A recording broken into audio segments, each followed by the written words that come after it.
नमस्कार। अच्छा, शादी एक ऐसा टॉपिक है जो अक्सर मन में चिंता पैदा करता है ना? कि भाई कब होगी, किससे होगी, ये सारे सवाल मन में घूमते रहते हैं। पर यकीन मानिए, इस चिंता में आप अकेले बिल्कुल नहीं हैं। चलिए आज इसी उलझन को एक बिल्कुल नए नजरिए से समझने की कोशिश करते हैं। ये चिंता होना बहुत नेचुरल है।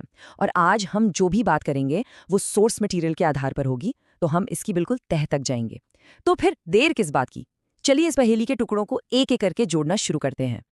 अच्छा, तो इस पूरी पहेली का जो जवाब है ना, वो एक बहुत ही गहरे और पुराने शब्द में छिपा हुआ है। और वो शब्द है प्रारब्ध। जी हाँ, प्रारब्ध। ये एक तरह की वो अनदेखी ताकत है जो हमारी जिंदगी की कहानी लिखती है। और खासकर शादी जैसे जो बड़े फैसले होते हैं ना, उनमें तो इसका बहुत बड़ा रोल होता है। तो जाहिर है, सबसे पहला सवाल यही उठता है कि आखिर ये प्रारब्ध है क्या चीज़? क्या ये कोई रहस्यमयी बात है, या इसके पीछे कोई लॉजिक भी है? और ये हमारी जिंदगी को, हमारे रिश्तों को आखिर डायरेक्शन देता कैसे है? चलिए इसी को थोड़ा गहराई से समझते हैं।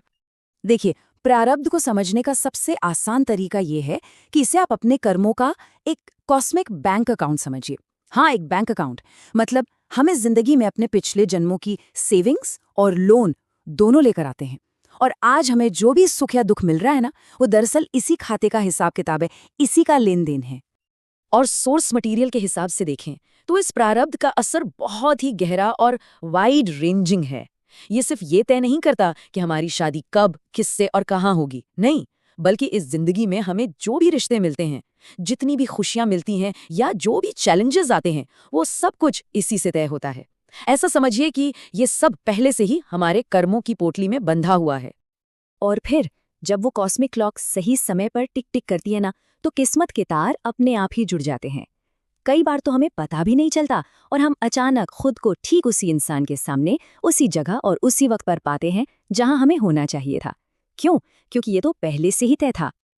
अच्छा, अब यहाँ पर एक बहुत इंपॉर्टेंट और शायद थोड़ा परेशान करने वाला सवाल भी उठता है कि अगर सब कुछ पहले से ही फिक्स्ड है, तो फिर हमारे हाथ में क्या है? क्या हम बस किस्मत की कठपुतलियां बनकर रह गए हैं? तो जवाब है नहीं, बिल्कुल नहीं। और यहीं पर हमें प्रारब्ध और हमारे जो नए कर्म हैं, उनके बीच का फर्क समझना बहुत जरूरी हो जाता है। इसको ऐसे समझिए, जो कुछ भी हम एक्सपीरियंस कर रहे हैं वो है हमारा प्रारब्ध, ठीक है? लेकिन उस एक्सपीरियंस पर हम रिएक्ट कैसे करते हैं, वो बन जाते हैं हमारे नए कर्म। चलिए एक एग्जाम्पल लेते हैं। मान लीजिए प्रारब्ध की वजह से किसी की शादी में देरी हो रही है, ठीक है? ये एक सिचुएशन है जो वो झेल रहे हैं। अब इस पर उनका रिएक्शन क्या है? क्या वो निराश हो जाते हैं, चिड़चिड़े रहते हैं, नेगेटिव हो जाते हैं, या फिर वो सब्र रखते हैं, भरोसा बनाए रखते हैं और पॉजिटिव रहते हैं? बस यही यही जो रिएक्शन है ना, यही उनका नया कर्म है। और यही कर्म उनकी आगे की जर्नी को डिसाइड करेगा। तो सवाल ये है कि अगर हम प्रारब्ध को नहीं बदल सकते, तो क्या हम पावरलेस हैं? जी नहीं, बिल्कुल भी नहीं। हमारी असली ताकत, हमारी रियल पावर, हमारे आज के कर्मों में है, हमारे आज के रिएक्शंस में छुपी हुई है। तो चिंता करने से तो कुछ होगा नहीं। इसके बजाय चलिए ये देखते हैं कि हम इस पावर को अपनी जर्नी को बेहतर बनाने के लिए इस्तेमाल कैसे कर सकते हैं। सोर्स मटेरियल के मुताबिक 3 मेन स्टेप्स हैं जो हम ले सकते हैं। नंबर 1, ईश्वर के प्रति सेल्फलेस डिवोशन रखें, मतलब बिना किसी स्वार्थ के भक्ति करें। नंबर 2, अपने सारे काम एक अच्छे, नेक इरादे से करें। और नंबर 3, जो शायद सबसे ज्यादा जरूरी है, अपनी सोच को, अपनी माइंडसेट को हमेशा पॉजिटिव और होपफुल रखें। हाँ, और यहाँ एक बहुत ही जरूरी बात पर जोर दिया गया है कि भक्ति या प्रार्थना कोई डील नहीं है, कोई बिजनेस ट्रांजैक्शन नहीं है। अगर कोई ये सोचकर भगवान का नाम ले या कोई मंत्र जपे कि ठीक है मैं ये कर रहा हूं तो बदले में मुझे वो मिलना ही चाहिए, तो उसका कोई फायदा नहीं होगा।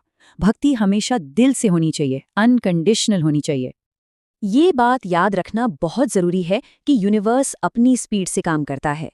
हो सकता है आपको रिजल्ट्स तुरंत ना दिखें, लेकिन भरोसा रखना होगा कि आपके अच्छे कर्मों का फल एक ना एक दिन जरूर मिलेगा। पेशेंस, सब्र एक तरह का टेस्ट है। और याद रखिए, आपके इस जन्म के कर्मों का डेटा भी नोट किया जा रहा है। चलिए अब बात करते हैं उस चीज की जो शायद प्रारब्ध के बाद सबसे पावरफुल है, और वो है हमारी अपनी माइंडसेट। जी हाँ, हमारी सोच, हमारे विचार, जो शब्द हम बोलते हैं, हमारी एनर्जी, ये सब मिलकर हमारी रियलिटी को शेप देते हैं। अब देखिए, प्रारब्ध यानी जो हमारे पास्ट कर्मास हैं वो तो फिक्स्ड हैं, उन्हें हम बदल नहीं सकते। लेकिन जो हमारे प्रेजेंट कर्मास हैं, हमारे आज के एक्शंस, वो पूरी तरह से हमारे कंट्रोल में हैं। और यही एक्शंस हमारी लाइफ जर्नी की क्वालिटी को डायरेक्ट इफेक्ट करते हैं। मतलब डेस्टिनेशन शायद पहले से तय हो, लेकिन उस डेस्टिनेशन तक का जो रास्ता है वो आसान और खुशियों भरा होगा या मुश्किलों भरा, ये हमारे आज के कर्म तय करते हैं। सोर्स मटेरियल ये भी बताता है कि ये पूरा यूनिवर्स एक एनर्जी का गेम है। अब सोचिए, अगर कोई लगातार ये बोलता रहे या सोचता रहे कि अरे मेरी तो शादी कभी होगी ही नहीं, तो वो यूनिवर्स में एक नेगेटिव एनर्जी भेज रहा है, और ये नेगेटिविटी किस्मत में लिखी हुई अच्छी चीज को भी दूर कर सकती है। तो इसके बजाय क्या करना है? पॉजिटिव एफर्मेशंस का इस्तेमाल करें, जैसे मैं एक प्यारे और अच्छे रिश्ते के लिए तैयार हूं। यकीन मानिए, आपके शब्द आपकी रियलिटी बन सकते हैं। तो इस पूरी बातचीत का निचोड़ क्या है? सार यही है, चिंता करना छोड़ दीजिए। अपना पूरा फोकस सही कर्म करने पर, सही रिएक्ट करने पर और अपनी सोच को पॉजिटिव रखने पर लगाइए। जब सही समय आएगा तो जो होना है वो तो होकर ही रहेगा, लेकिन उस मंजिल तक पहुंचने का जो सफ़र है वो आपके हाथ में है और आप उसे खूबसूरत बना सकते हैं। तो आखिर में मैं आपको बस इसी एक सवाल के साथ छोड़ना चाहूँगा। अपने आने वाले कल के प्रारब्ध को एक बेहतर शेप देने के लिए आप आज, अभी कौन सा अच्छा कर्म कर सकते हैं? और ये सवाल सिर्फ शादी के बारे में नहीं है, ये जिंदगी के हर एस्पेक्ट पर लागू होता है। इस पर सोचिएगा ज़रूर।